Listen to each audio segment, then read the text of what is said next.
Welcome to another exciting episode of Marketing Speak. It's my great pleasure to have Jeremy Vest here with us today. Jeremy is the Director of Marketing at vidIQ. He's created video marketing strategies for multiple Fortune 100 companies, famous YouTubers. Some of his customers have billions of views and millions of subscribers. He's YouTube certified. He speaks at VidCon, Social Media Marketing World, Vid Summit, where we'll both be speaking next week. And he also writes for Social Media Examiner. Jeremy helps video creators and YouTubers with motivation so they can push their impossible. Jeremy, it's so great to have you on the show. Hey, thanks for having me. I appreciate it.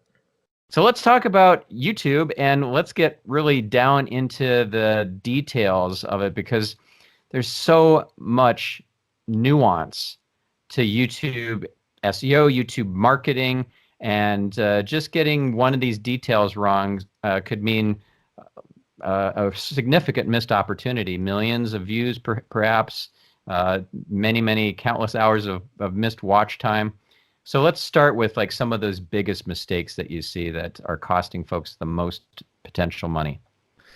I think the biggest mistake, honestly, especially for businesses and brands, is just not understanding or caring about the people that are going to watch the videos. So I would say like watchability is probably beyond SEO and titles and thumbnails.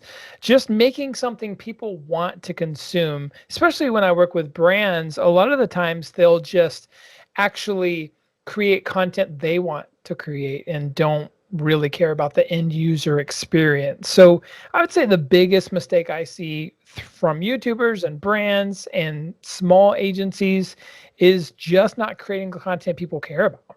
Right. So what's involved in creating content that people care about? I would imagine talking to the people that are your target audience and finding out what they care about, perhaps? Yeah, I mean, if you know your people, you probably know what they consume online. One of the easiest ways to get started in this whole philosophy is to answer questions people are asking specifically on Google.com and on YouTube. And I know that you do a lot with Google.com SEO. So, there's so many cool things with YouTube on Google.com now. They have timestamp snippets and they have all kinds of answering question snippets. So if you're answering questions that people are asking on YouTube, you could show up on YouTube results, you could show up on Google results, and all over the place, really. So answering questions that people are asking is probably the easiest way to ease into YouTube. Yeah. So a great little example of how this happens on Google is you type in, let's say, how to tango, and you will get a featured video as the first kind of featured snippet, and it takes you right to the spot in the video where you learn tango. So it's smart enough to know where in the video or where in the page, if we're talking about different types of content like HTML pages, to drop users, searchers right into. Pretty cool. Yeah, and a couple of weeks ago, they announced timestamping. So if you actually put timestamps in your description of your YouTube video, they're now using that as snippets as well. Yeah, awesome. And so if we could talk about more mistakes that you see people are making, like do you think that they're maybe getting the target audience wrong? Are they not doing proper keyword research? Are they not thinking about the buyer journey? Like, what are some of the other things that you see are happening? And so many things. Yeah. One of the things I see a lot of is just, it's weird. Like when you go buy a car, people research the car and the price and they go buy a car. For some reason, when people make videos, they just get really weird. Most people just have all of the wrong signals. They are creating it to maybe get views or get subscribers. If you just really look at creating content to help or entertain others, and truly that is your number one goal, you'll probably do okay. Otherwise, if the content's not watchable and if you're not creating content for the the target audience, the people you care about, then you're probably just not going to get any views. Another mistake I see a lot of is people just give up. It takes so many people I know have been doing this for 10, 12 years, and it took I have a friend, helped him start with his YouTube channel when he had about 8,000 subscribers.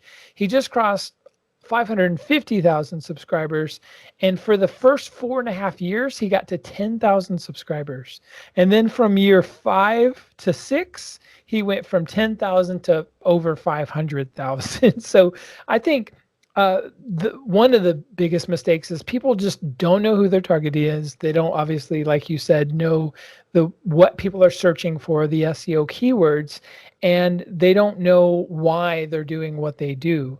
But if you have tenaciousness, like Gary Vee created 1,000 episodes on Wine Library TV before anyone even knew his name. 1,000 episodes before anyone really even knew his name. So I think tenaciousness is probably the biggest asset that all my famous YouTuber friends have, because they just know who their audience is. They know what they do. They don't deviate from what they do, and they just keep on delivering week after week.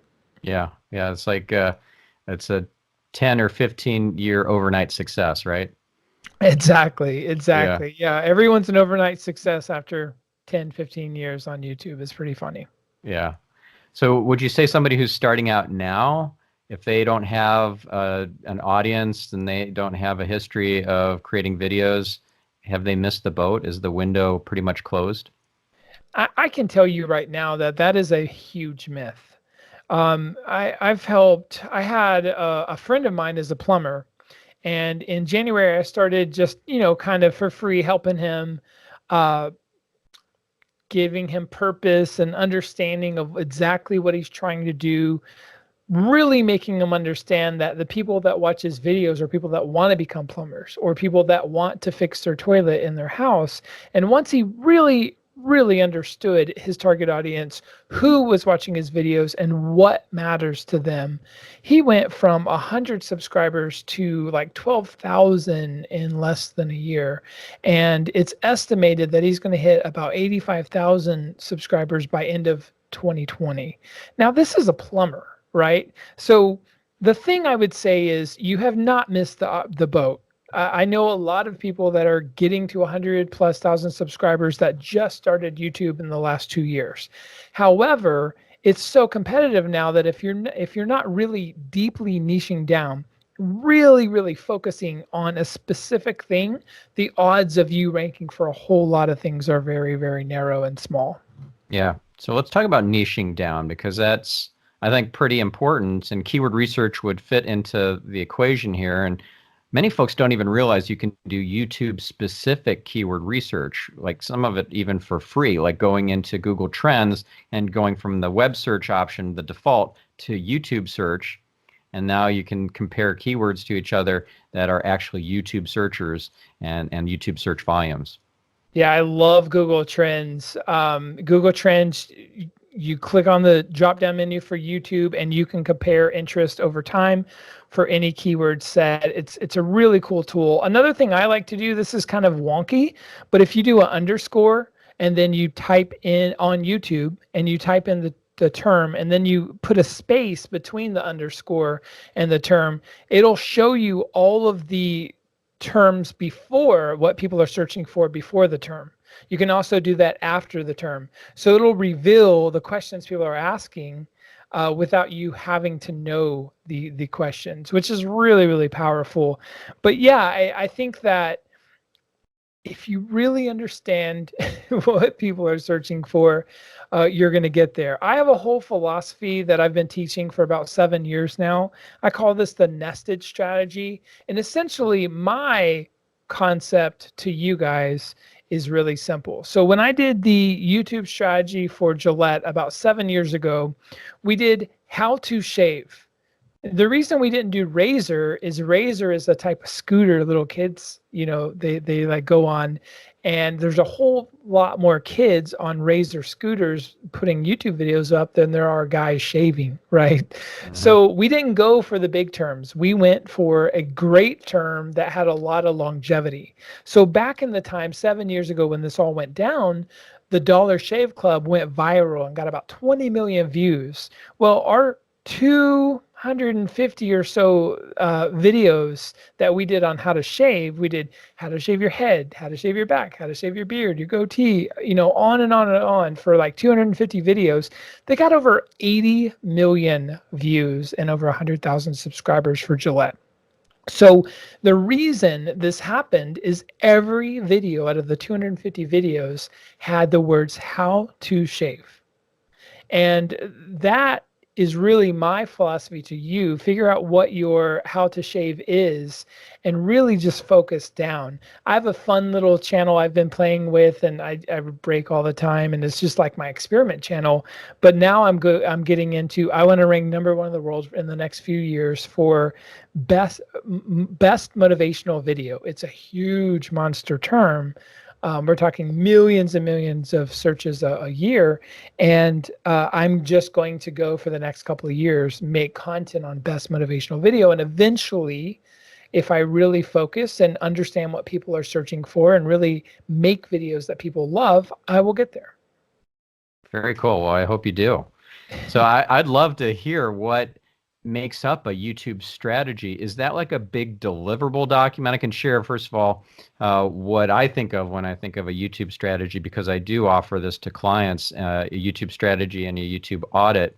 But it's a pretty substantial document filled with ideas of different types of campaigns. Might be video competitions, there might be ideas for getting certain kinds of MCs or spokespeople, celebrities to get involved in the campaign. Perhaps there are ideas for quizzes and kind of personality tests and things like that kind of dovetail with the videos. Maybe there are spoofs or parodies on other existing memes or successful reality shows. There's a ton of different ideas in that Absolutely. YouTube strategy. So that's maybe for me, a 30 or 40 page document. I also have a YouTube audit, which is an analysis of all the technical nuances, and maybe they've not done a very good job with cleaning up the transcript, the closed caption file, the SRT file, and so there's errors in that from the automated YouTube algorithm. Maybe they haven't uploaded foreign language translations and their most popular languages for their customer base. Maybe they haven't selected great keywords to put into the title of the video, or maybe the description is not very good. Maybe they haven't defined tags. Maybe they're not using hashtags, et cetera, et cetera, et cetera, right? That's a YouTube audit. And that's very tactical, but then combine these two and it's kind of like a 1-2 punch. It's a having a superpower to have this kind of intelligence and insight. What does your YouTube strategy look like? Like how comprehensive is it? What are the deliverables? Walk us through that if you could. Sure. So my YouTube strategy and audit to combine is about 115 pages. um, and honestly, I've really started, and I can walk you through all of it. It's just like you said, it's tactical and practical. So the tactical is all the audit stuff, just laying out every section from cards to end screens to every opportunity that's missed into the actual strategy. But what I've really been focusing on lately, and this sounds kind of weird, and just bear with me, is Hmm. I've realized that I'm a counselor. I'm not a strategist. And it's so predictable. So, I've worked with thousands of people at this point in the last 12 years on YouTube strategy. And I've really kind of broken these 10 things that people are doing wrong most of the time, I've broke them down into 10 steps. And I'm writing a book that's coming out in the spring called Creator Unlock. And the concept is to really, whether you're a business or a video creator, is to really hone in on the strategies, the 10 strategies that people get wrong. The first of these 10 is actually knowing what you were born to do, knowing your superpower. A lot of people put up content that isn't that great or they're not that passionate about. And the truth is, with over 500 hours uploaded every minute on YouTube, unless you're exceptional, you might as well not do it. Yeah. And I mean that with sincerity. So I'm sure everyone listening to this podcast right now is exceptional at something. I on my channel, I love skateboarding, and I help out.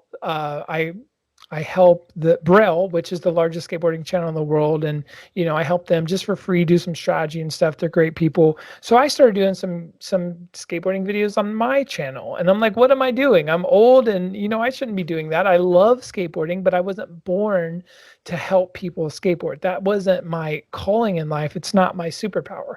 My superpower is actually YouTube strategy and helping people understand and unlock their true potential with video. So yep. And YouTube counseling. Exactly. So yeah, YouTube counseling. So in knowing what you love versus what you were born to do is really hard.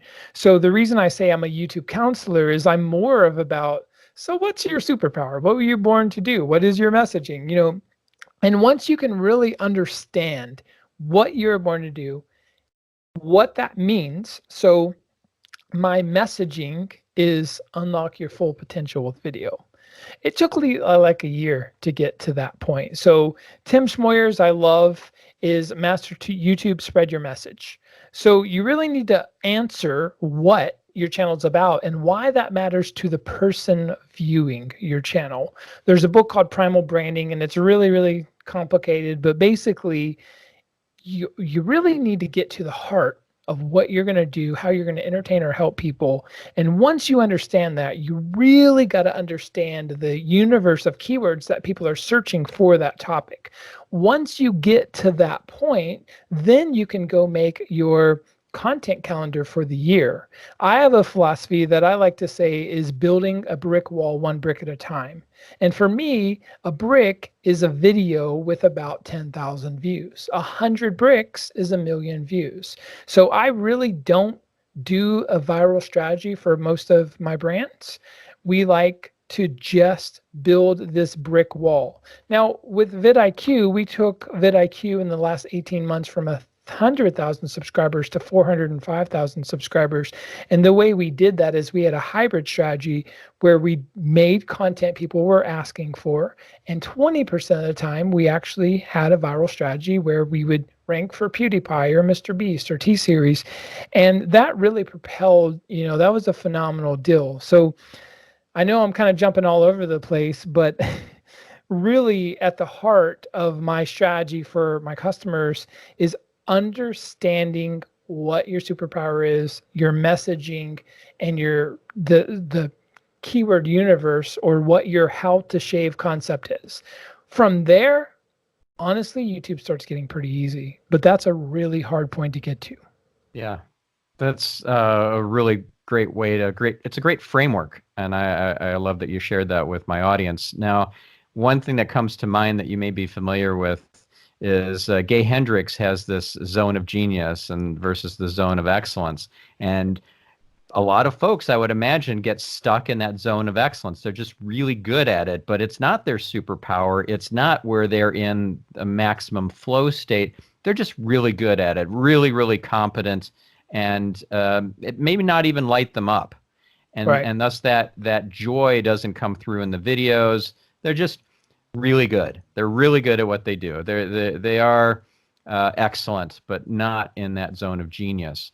What would you tell somebody who is stuck in that zone of excellence to do? Like, if their zone of genius is something that is untested, it's something that they're going to take this leap of faith potentially that they may not. They may end up on the street. That's like, yeah. It's not their bread and butter. It's not their their core business, that's a huge ask to say, you know what, just go for it. You only have one life, just go for it. I personally believe in tools, right? So I think that YouTube and I love LinkedIn video, by the way. I love Instagram video and TikTok and these things are just tools. They're a paintbrush and pen and ink and chalk, right? And the whole universe of the online, your website and what social media platforms you use is just a distribution platform. It's just a way to get eyeballs to you. If you're doing something you don't absolutely love or it's not the thing you should be doing, my recommendation is to slowly get to where you want to go. Mm-hmm. And the one of the easiest ways I found, if you're a solopreneur, my honest opinion is use your name as your YouTube channel. What if you sold your business? What if your business went bankrupt? What if you went from skateboarding to teaching motivation, right? Like, if you're you, that's just part of your journey in life. I always say, design forward. Make sure that whatever's happened on your YouTube channel or LinkedIn or Instagram in the past doesn't have to be your future. Now, I do believe in niching, but also people can evolve as well. So my opinion, especially if you're a solopreneur, is to be you and to evolve. And instead of looking at it like it's a this or that or do or die, personally, with a family with 2 daughters and a wife, I like to dip my toes a little bit, and make sure that people are resounding with the thing that I'm doing. So personally, I think it's more of a ebb and flow type of, just everyone's rigid for some reason. Most people I work with are very rigid, especially when it comes to video content. I would say just bob and weave and flow, and 20% of the time get weird and experiment. Okay, that's great. So I loved all that. I especially think it's very important to nurture your personal brand and not get too caught up in the company brand. Like I made that mistake early on when I started my first agency, Net Concepts, because it was all about Net Concepts, and I was not really nurturing my own personal brand, Stephan Spencer. I didn't even start the stephanspencer.com website for years after Net Concepts. And when I went to sell the agency in 1999, 4 years in, and we already had clients like Birdseye and stuff, so we had some serious traction. Nobody wanted to buy it because my name and the company's name were kind of inextricably linked. I didn't differentiate the two as a company brand and a personal brand. And they're like, well, you're coming with the company, right? I'm like, no, I'm actually moving to New Zealand. Like, yeah, we're not interested. What are we even buying? So yeah, that happened to me too, actually. I had a VidPal, a digital video marketing agency, a pretty large one. And everyone wanted to buy me, and I wasn't for sale. So it took 18 months to kind of dissolve and slow down the business. And that's really when I learned my lesson on personal branding as well.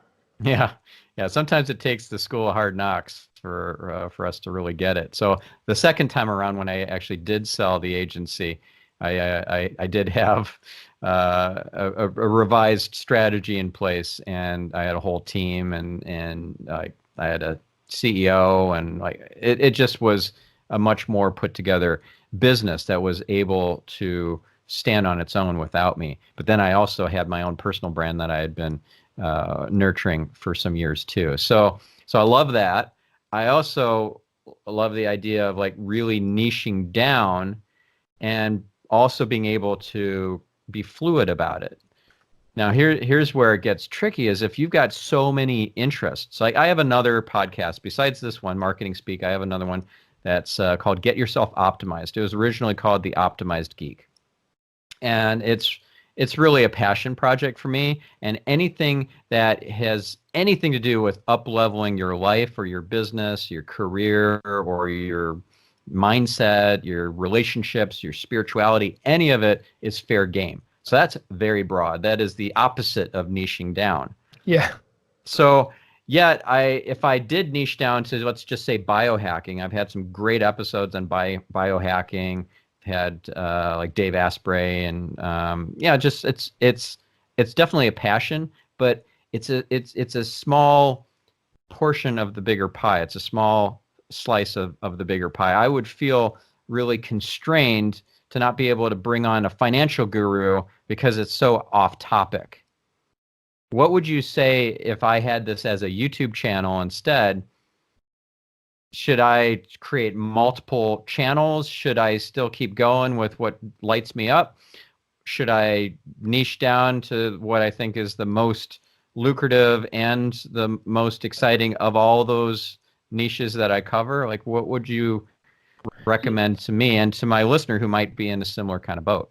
What's really interesting is a niche is interesting, right? So if you really knew, if your listeners really knew their superpower and what they're born to do, let's look at it this way. So a home repair guy could be talking about plumbing one day and electricity the next day and flooring the next day and tile the next day. However, you can do this by answering questions people are asking about home repair. Mm-hmm. So if home repair was your focused root keyword and you talked about plumbing one day and electricity the next day, you're cool. You're fine. So my recommendation to you would be able to find an umbrella where everything can fit under something, and then you'll be fine. There are a lot of very broad but narrow channels. And what I mean by that is you could be talking to a finance guy one day and a rocket scientist the next day. But if you're talking about a shared passion, if you're talking about something that falls underneath an umbrella of a term that people are searching for, you're okay. My friend Answers with Joe Scott, he talks about weird science stuff. It could be a Tesla, it could be electricity, but it all works together because all of the content is very similar and it's answering similar science questions.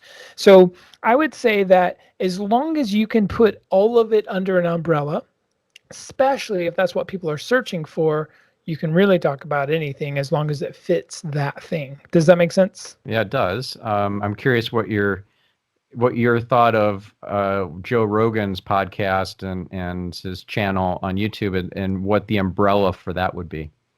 So anyone that's famous, I would say honestly, anyone over 150 to 200,000 subscribers on YouTube, play with a different set of rules. They can pretty much do whatever they want. And the reason for that is there's a concept of channel authority. So a lot of people say, oh, subscribers don't matter. Yeah, I don't know about that because I can tell you that if you have 200,000 subscribers and I have 2 subscribers, you're probably going to rank above me in every single term and fashion on YouTube. So there is a threshold in your industry, whether that's 10,000 or 100,000 or 500,000 subscribers, where you can kind of do more than you want. Peter McKinnon, I love his channel. And now that he's got a quadrillion subscribers, he does any type of content he wants. He has a audience now that loves him. It's not even about SEO anymore. And a lot of people can reach that threshold.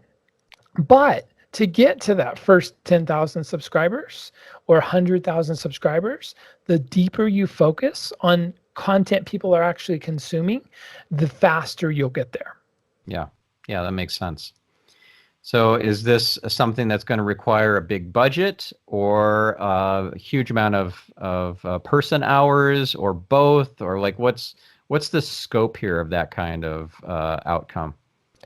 I mean, it's all relative to your idea of success. So I painted this brick wall behind me with a skateboard and got this wall over here from Amazon. I probably got a total of $300 or $400 in my studio. Got a $100 light here, a $200 mic, and I can do anything I want, right? Like from 4K to fancy to not fancy. It's all just relative to your threshold. I will say this, a smartphone with a $10 lav mic on a tripod, let's just say that's $50 of investment besides your phone, with a $10, $15 light would be phenomenal. And it's so much better than doing nothing. I Yeah. think people get so caught up in the tech and the money and all of that. I mean, realistically, let's say minus $200, you don't have an investment. You don't have to. People that aren't shooting because they don't have this or that will never make it. And their mentality and their mindset is not a winning mindset. It's a fixed mindset. If you have a constraint of why you're not doing videos, has nothing to do with the videos or the equipment you have. It just has to do with fear and the fact that you're not creating content. Even if you're talking about cinematography and you have a $400 cell phone, if you're not making videos, you're not going to win. So I would just say just every single excuse can always be overcome with creativity, not money. And if you look at a lot of the unicorn companies in America right now, none of them really started off with a lot of money. They just had creativity. So excuses and money are not what makes successful YouTubers. Yeah.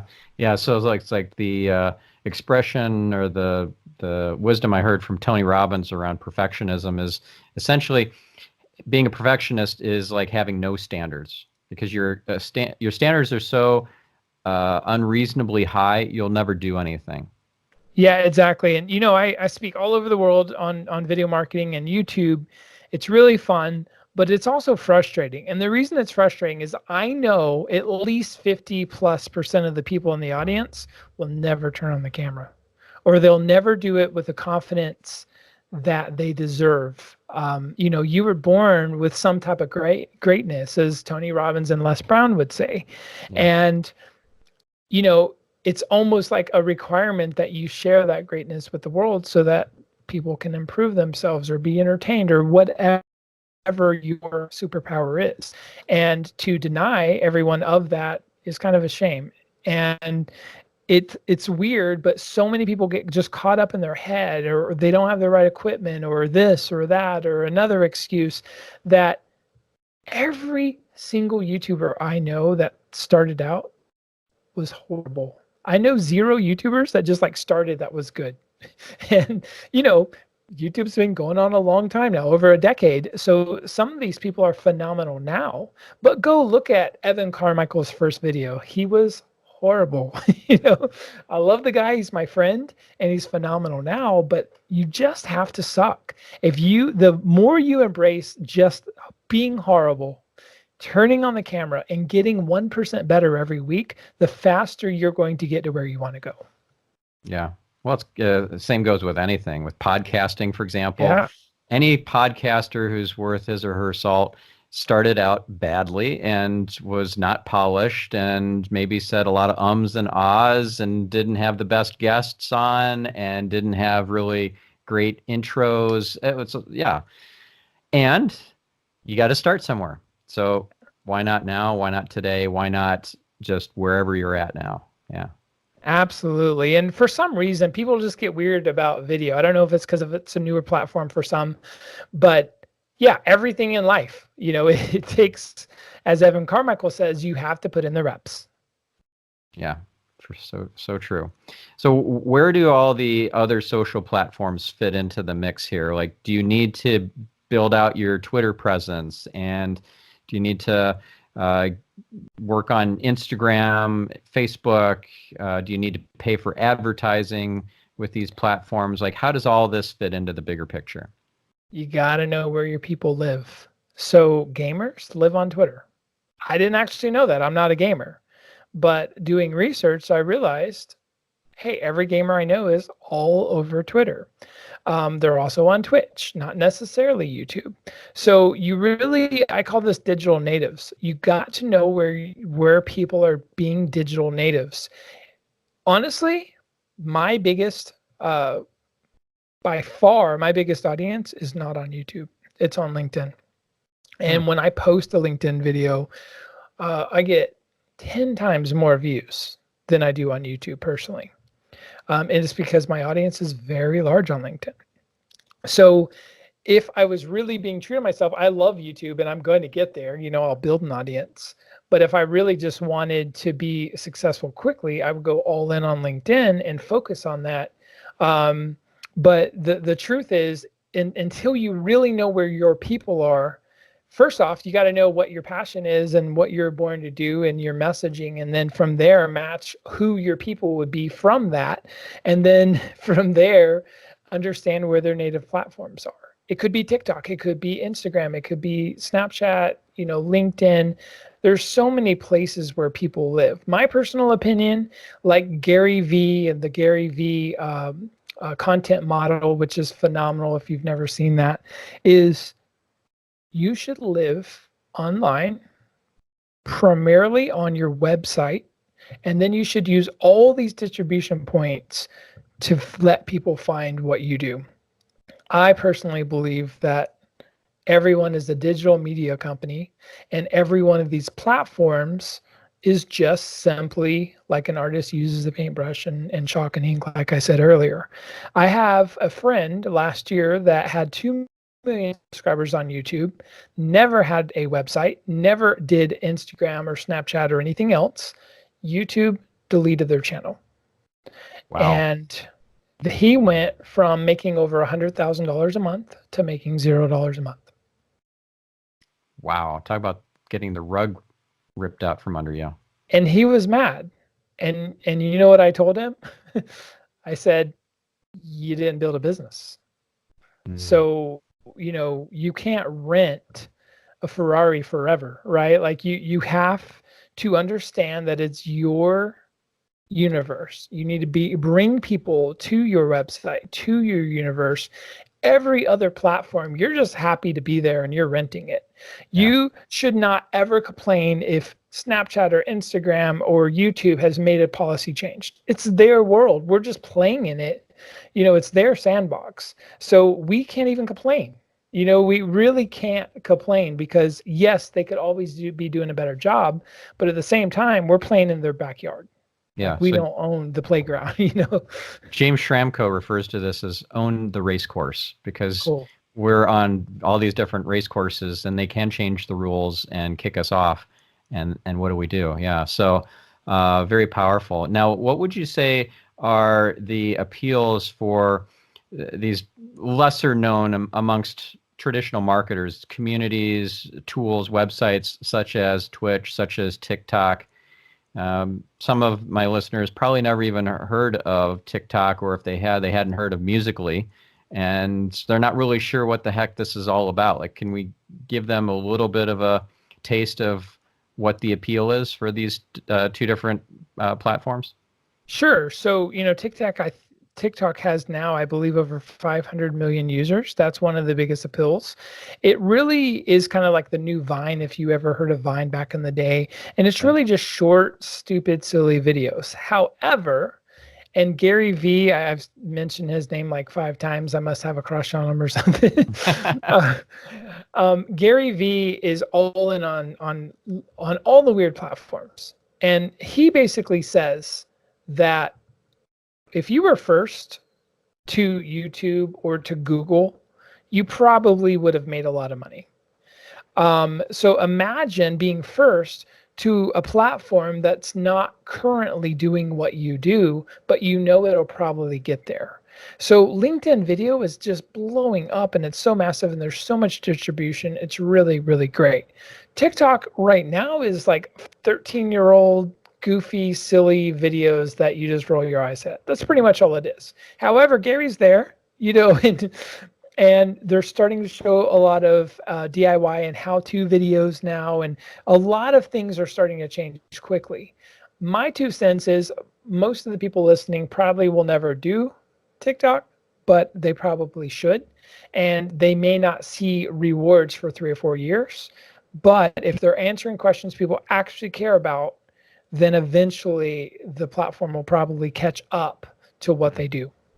Nice. Okay. And then what about Twitch? Twitch is a live gaming platform owned by Amazon now. If you are in gaming in any way, shape, or form, whether that's hardware or software or a gamer, then that is definitely your jam. And think about, one of the largest companies that sell stuff in the world, Amazon, owning this. I mean, just imagine how many relationships and opportunities if you were in that gaming space that could open up with Amazon themselves.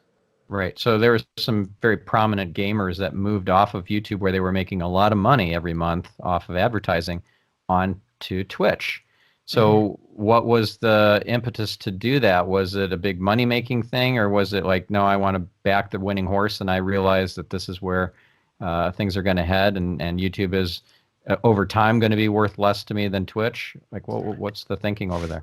From what I know, and I've played in the gaming space a little bit with some creators, some large creators, is most of these are one-off deals, so a lot of it's money motivated, honestly. But YouTube has not been the best place for gamers, unless you're PewDiePie. So and there's other gamers going to other places, like Ninja just went to another platform. So there's always going to be change. And I do believe all of it ultimately is money motivated. Yeah. Yeah. So going off to some obscure, lesser known platform very possibly was kind of a bribery sort of deal, right? It could be. I mean, if you don't have to work again, you're probably going to be cool with that, Yeah, right. Okay.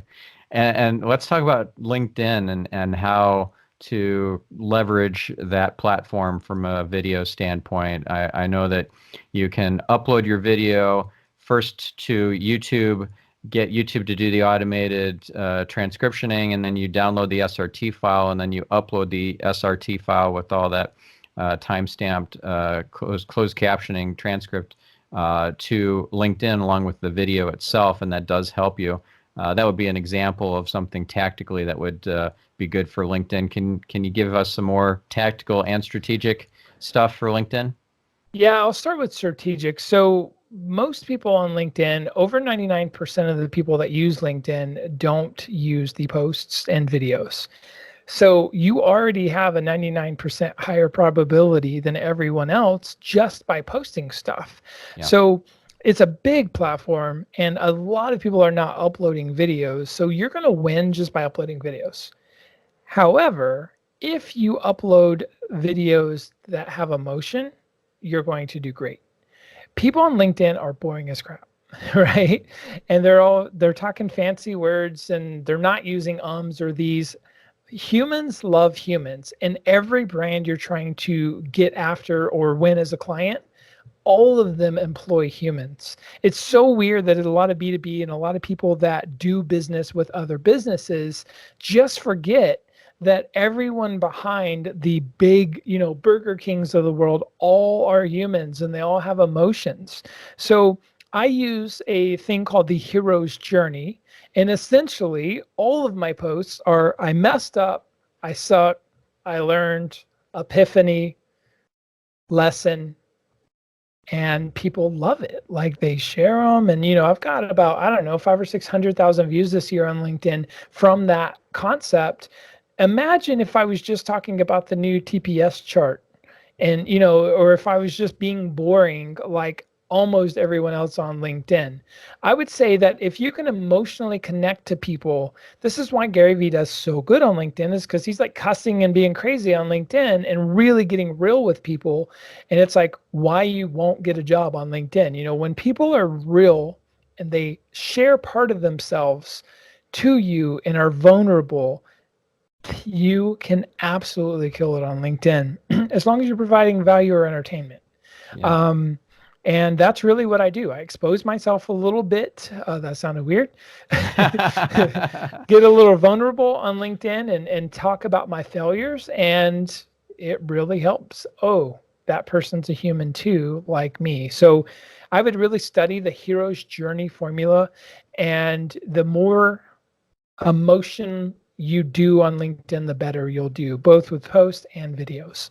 Yeah. So it doesn't have to be the hero's journey. I love Joseph Campbell, by the way. It could be just the 3-act structure. It could be just thinking about a story arc. Yeah, having a story arc in your video and not just conveying information. People want to be swept off their feet, or they want to be taken on a journey of like a discovery and fascination and fear and excitement and whatever, right? So the they're taking their time out of the next Netflix binge to watch your video, you better deliver. Absolutely. And another thing about LinkedIn is people aren't watching your videos for a whole long time. Yeah. So get to the point quickly.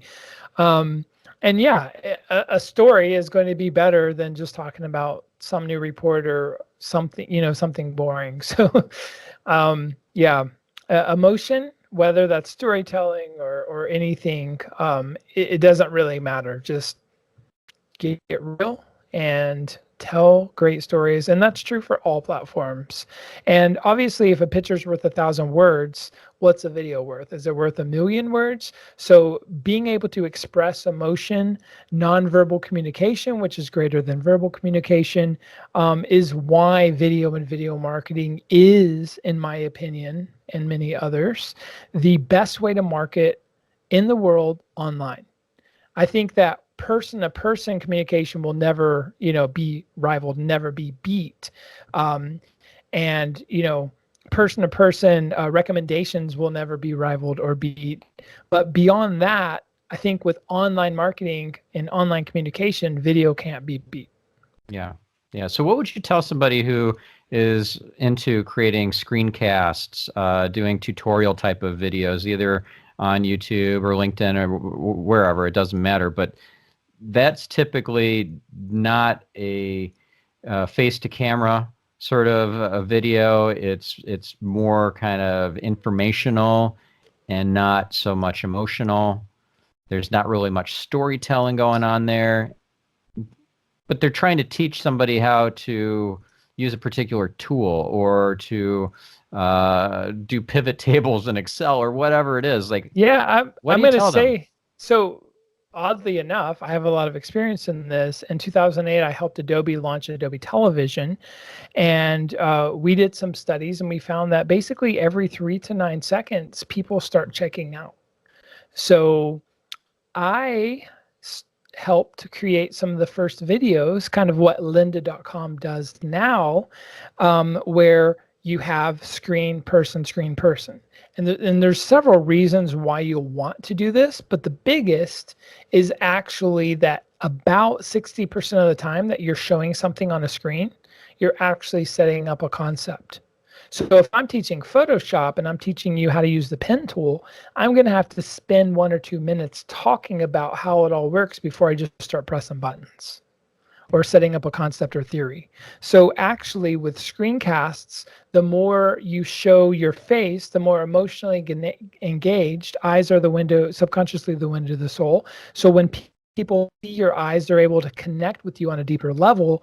And when you go back to the screen, then you can keep their attention more. Also, physically switching from person to screen every 3 to 9 seconds will actually keep people's brains just processing and moving along, and they're not going to just go look down at their phone as fast. Yeah, that's great advice. Would you recommend that this face to screen sort of or the transition back and forth also includes not just you looking at the camera, but maybe you drawing something on a whiteboard or a flip chart or something like that to convey, let's say, a framework or a model of some sort? Yeah, the more visual you can get, it's more like almost tactile. Like it's people can almost like touch what you're doing. So the more visuals you can use, the more mediums you can use, it's always going to keep people's engagement up higher. This is true for YouTube videos as well. There's a lot of how-to videos on YouTube, and I would say, yeah, just the more you can just visually explain things, the better your video retention's going to be. Gotcha. And do you have a preference over like whiteboards versus flip charts? Or do you use them personally? I mean, I have in the past for customers. I would say that if the person is a good drawer, I think whiteboards and flipboards are great. If you're using a flipboard, obviously use a very, very sharp or a very thick Sharpie or something to where it can really Right. be picked up. I also like digital boards, digital whiteboards, which are pretty cool because you can actually take the video file and overlay it without the person there. But yeah, another thing I like is actually a TV screen, a monitor behind you. Mm. so that you have like a third shot of something where instead of just explaining it or drawing it, you can show it behind you, kind of like a weatherman. Yeah, that's cool. Another thing that might be an option is to have an app like on an iPad, a drawing app, and then you are drawing the model on the iPad, and then you can show it being drawn on the screen. You can flip back and forth between you drawing it with your face and the actual screen from the iPad, but conveyed over like a desktop or something. Yeah, that's very cool. Yeah, awesome. Now you mentioned Gary Vee has a model or framework. So since we're talking about frameworks and models, can you elaborate a bit more on what that model is? Yes, essentially it's pretty simple. He makes a video. Let's say he'll make a video for YouTube. He'll then cut up that content into like 30 plus different ways and put it on all the different platforms. So he starts like natively, let's say with a YouTube video, and then that video will go on Instagram and LinkedIn and his blog, on his website. It might even become an article. And basically he'll just chop it all up to where natively each one of those platforms, it will perform very well. And he'll make sure that natively it'll perform well. So he'll natively upload to Facebook and LinkedIn and Twitter and Instagram. You don't just make a piece of content and slap it up everywhere. You do have to think native first. So you always have to work within the framework of where you're uploading. So for example, if he put a video that's 20 minutes long on LinkedIn, people probably won't watch a lot of it because that's not what people do on LinkedIn. They do that at YouTube and Netflix and Hulu. Right. Yeah. And also if you have that approach to things where you're looking to repurpose, repackage, and make it a more of a native experience, you can take it. Let's say an article might be the first thing that you created, and you want to create a video out of that. You could use a tool like Lumen 5 to create a short social video out of those key points, but then you can also create an infographic out of those key points. You can then perhaps create a SlideShare deck and upload that to LinkedIn. Like there's so many different ways of slicing and dicing and repackaging your content once you've found something that's really compelling and awesome. And what's really cool about that model is it's you first, right? So your universe or your website or your blog is a lot of the times the first contact. And then from there, you're distributing like you should be using social media platforms to all of the other places. Yeah. And you're connecting to people on their level. You know, a lot of people that are on Instagram every day aren't on YouTube every day. So you do really need to think native first, or you're probably not going to connect with people on a deep level. Right. And another mistake I see happen is a lot of these websites, they'll have those social chiclets at the top of the page. And that seems so ridiculous to me. It's like you have a really hearty plant-based meal that you're going to offer people, and then you're saying, well, would you like to see my candy store first? And you know, and then of course they never come back. So you putting those YouTube and Instagram and so forth chiclets at the top of the page in prime real estate, and giving it as much emphasis as your 800 number, I think is foolhardy. Yeah, I mean it's relative. You know, like if people are on your blog, they're probably not Instagram natives, right? So they probably would never even be there. So I think there's a lot of truth to what you just said. Yeah, awesome. So I know we're getting close to time. Like, what would be some of the key things that you'd want to share with the audience that with my listener who we haven't covered this yet, and you're like, this person needs to know X, Y, and Z. Like, well, I think for one thing, they're going to need to know about vidIQ because that is a pretty awesome tool. But what else? You know, let's talk about the different things the things I didn't ask yet. Yeah, you know, one thing I wanted to say, this is really weird, but like, let's say I'll be at a big fancy YouTuber only conference, right? And I'll talk to 100 different famous YouTubers. 50 of those 100 YouTubers know nothing about the algorithm or tags or thumbnails. 50 of them are Jedi masters at all of this stuff, and they just study everything and they just absolutely dominate their industry. So 50% of the people are just really good at turning on the camera and doing stuff, and people love them, and the rest doesn't matter. And 50% of the people can do both. So one thing I would keep on repeating is turning on the camera is so much more important than anything else. Beyond that, start seeing what people are searching for, really understand that so you can make better titles, tags, and descriptions and playlists. And then from there, every week, just literally get 1% better. 1% better in lighting, 1% better in audio, 1% better in editing, 1% better in storytelling, doing 3 arcs, getting really fancy with storytelling, experimenting, failing. Just make sure you fail.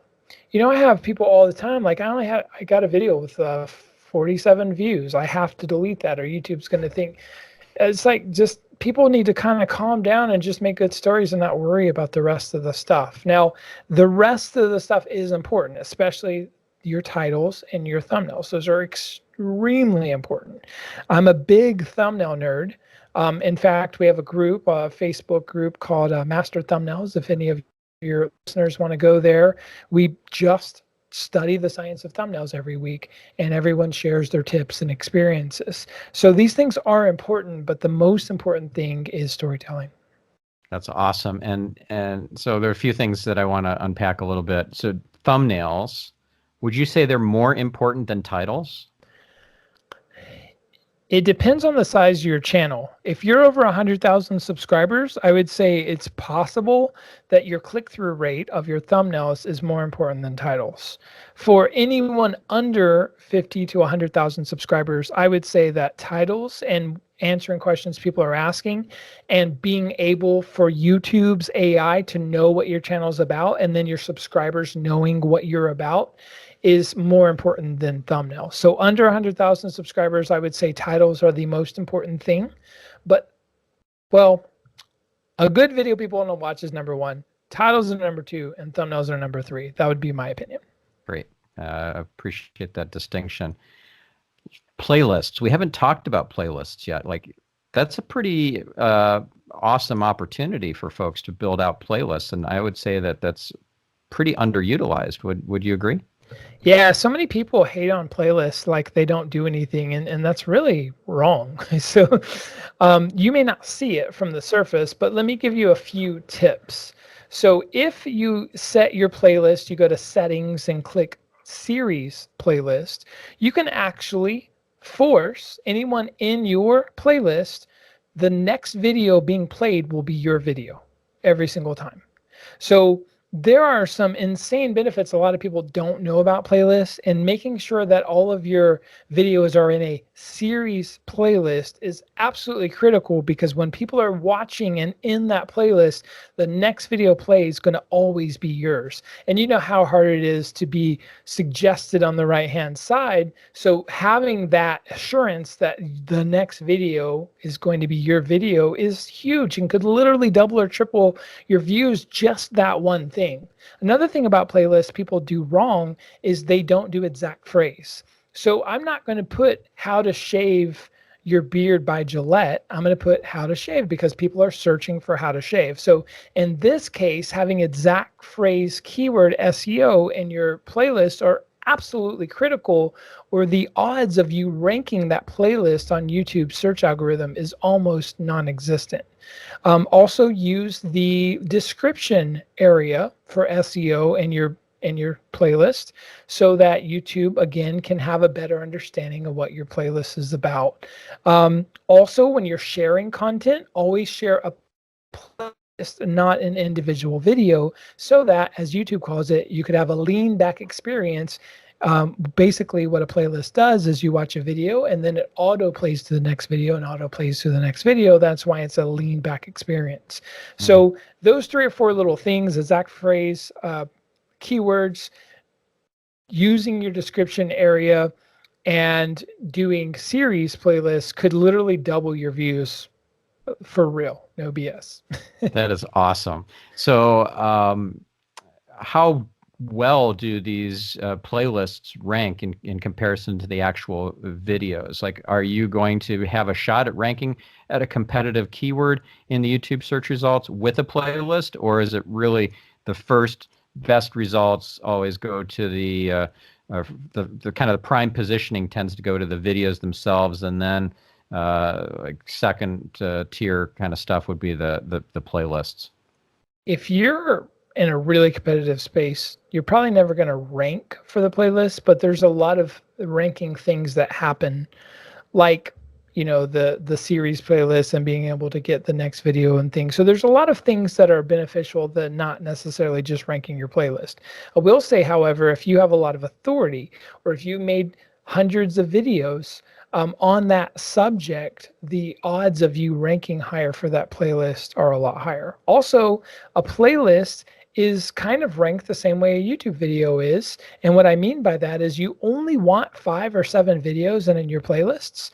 And the reason for that is the view duration of the total playlist is what's evaluated in seeing if that playlist is going to rank. So let's say you have 10 videos and people only watch 2 of the 10, you have 20% retention on that playlist.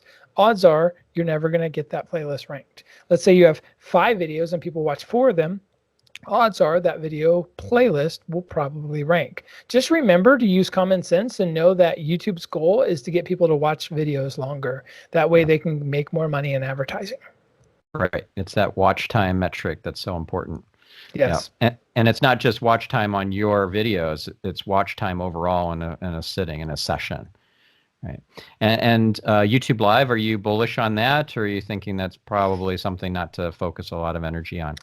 I think YouTube Live is one of the most underestimated and most underused and most misunderstood things in the world.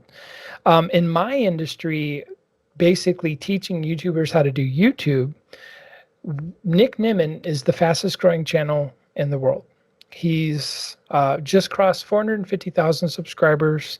And there is one difference that Nick does that no one else in the industry does. And that is he goes live between 2 and 6 hours every Saturday. Now, I call this watch time bombs. Think of it this way. You have a channel and it's just putting along and you get 100,000 minutes watched every month. Cool. What happens with live streams is you may only have 100 or 200 concurrent viewers, but if your average view duration is 3 minutes long, on a live stream, it could be 20 minutes long. So let's say I took that 100,000 minutes watched, and now all of a sudden next month I had 173,000 minutes watched because of my live streams. So what we did with vidIQ about 18 months ago is we started doing 2 to 3 live streams every week. We went from 100,000 to 405,000 subscribers in 18 months. So do I believe that these watch bombs are part of it? Yes, I really do. I think that, and a lot of people unlist their live videos and they get upset because people are unsubscribing. People are just really misunderstanding live streams. Think about it this way. If people really aren't into you and they get annoyed when they see your live stream and you hit unsubscribe, those weren't real people. They didn't actually care about you. That's vanity metrics. So we could lose 50 or 100 subscribers every time we go live. However, we have 405,000 subscribers. We would be kind of arrogant to assume we can keep all those people. I would rather be live more and lose people faster and get to the root of the people that really love us than worry about any of that stuff. When people are worried about that and when they're talking about live streams in a negative connotation, they probably just don't understand the true power of it, and that is these watch time bombs. Yeah, and also you get a rankings benefit while you're live in the YouTube search results. You get a huge one. And in fact, we did a live stream around PewDiePie and T-Series, and we ranked number 3 in the world for the word PewDiePie for like 2 weeks. Oh, wow. There is a really interesting phenomenon with music right now there's a channel called Chilled Cow, and they have like 4 or 5 million subscribers. And lo-fi hip hop is one of the biggest terms in music. They have ranked #1 in the world for that term since the day they went live, like years ago. Wow. And basically got to 5 million subscribers just because they're the only channel about lo-fi hip hop that is live streaming 24/7. So yeah, the search benefits of going live are off the charts. That is awesome. Well, thank you for sharing such awesome, amazing knowledge bombs. And if folks wanted to check out you online, watch some of your videos, check out vidIQ as a tool. Maybe you have some online courses or something that you could send them to learn more. Where should we send them? Definitely go to vidiq.com. You can download our free extension. Go to our vidIQ, youtube.com/vidIQ channel. There's a lot of great information there. We are launching the vidIQ Academy next month. So there's going to be a lot of free courses and courses for our paid users. We're going to have courses from Daryl Leaves and a lot of the greats out there. So definitely check out all of that. If you want to see my personal nerd YouTube channel, it's just youtube.com/JeremyVest. Awesome. Thank you so much, Jeremy. And listener, viewer, please do something valuable with this. This is such amazing content, and just to sit back and consume it is doing Jeremy and myself a huge disservice. So we want you to take action with this. It's not informational. This is transformational content. So we'll catch you on the next episode of Marketing Speak. This is your host, Stephan Spencer, signing off.